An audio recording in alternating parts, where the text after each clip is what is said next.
ሰላም ጤና ይስጥልን ውድ ቻናላችን ተከታታዮች፣ በዛሬ ደግሞ የዕለተ ቅዳሜ አዳዲስ መረጃዎችን ይዘላችሁ መጥተናል። ለዚህ ቻናል አዲስ ይሆናችሁ ሰብስክራይብ በማድረግ የዚህ ቻናል ቤተሰብ ይሁኑ። አስቸኳዩ ስብሰባ የህወሓት ከፓርቲነት ተሰርዘሃል፣ ፋይል የተዘጋበት ሁኔታ አይታይም፣ አሁንም ነገሮች እንደቀጠሉ ነው። በዚሁ መሰረትም ዶክተር ደብረጽዮን ገብረ ሚካኤል አስቸኳይ ስብሰባ ይጠራልኝም በማለት አቤት ብለዋል። ለአፍሪካ ህብረት ኮሚሽን ሊቀመንበር መሐመድ አሊ ዩሱፍ አስቸኳይ ስብሰባ ጥሩልኝ የሚል አፋጣኝ ደብዳቤ ከመቀሌ ተላልፏል። ያው ደብዳቤም ክቡርነቱ የኢትዮጵያ ፌዴራል ዲሞክራሲያዊ ሪፐብሊክ እና ህወሓት መካከል በህጋዊ ሰውነት ሁኔታ ዙሪያ የተፈጠረውን አለመግባባት ለመፍታት የአፍሪካ ህብረት ከፍተኛ ደረጃ ኮሚቴ አስቸኳይ ስብሰባ እንዲጠሩ በአክብሮት እንጠይቃለን ያለ ሲሆን ጉዳዩን የአፍሪካ ህብረት የሰላምና ጸጥታ ምክር ቤት አጀንዳ ይሆንልን ሲልም አስታውቋል።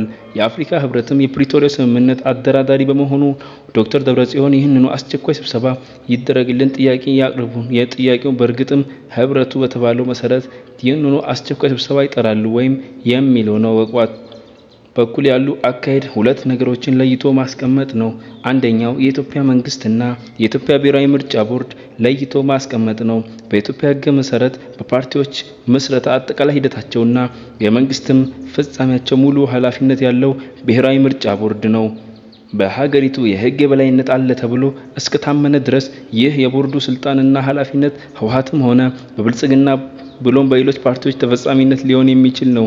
ይሄኛው ህግ ያንን ወይንም እገሌን አይመለከትም ወይንም ኤክሰፕሽናል የሚሆን ነገር የለም።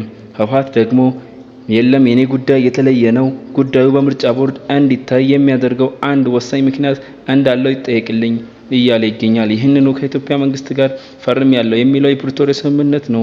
ህወሓት በሚመጣባቸው መግለጫዎች ብሎም ከፍተኛ አመራሮች በሚያደርጓቸው ቃለ ምልልሶች በእኔና በኢትዮጵያ መንግስት ባለው ግንኙነት ታችኛው መስመር የፕሪቶሪያ ስምምነት ነው። ይህም ስምምነት ገዢ ሀሳብ ሆኖ መቀጠል አለበት። ከዚህ ውጭ ያሉት ጉዳዮች ቀጥሎም የሚታዩ ናቸው እያለ ይገኛል። በዚህ አቋሙ መሰረትም ነው ህወሓትና አመራሮቹ የኢትዮጵያ ብሔራዊ ምርጫ ቦርድን ውሳኔ አንቀበለውም በማለት በጥብቅ እየተወንትን የሚገኙት። በኢትዮጵያ ህግ መሰረት አንድ አካል በኢትዮጵያ ብሔራዊ ምርጫ ቦርድ ውሳኔዎች ቅር ከተሰኘ ጉዳዩን የሚወስደው ወደ ፍርድ ቤት ነው።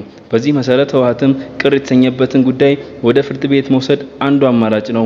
ነገር ግን የህወሓት አመራሮች ይህንን አልመረጡም። የህወሓት አመራሮች ጉዳዩን በህግ ማዕቀፍ ውስጥ መመልከት አያስኬድም፣ አያዋጣንም፣ አይሆንም፣ ከዚህ ይልቅ ችግሩን በህግ ሳይሆን በፖለቲካ መፍትሄ እንዲሰጡ የሚል የጸና አቋም ላይ ናቸው።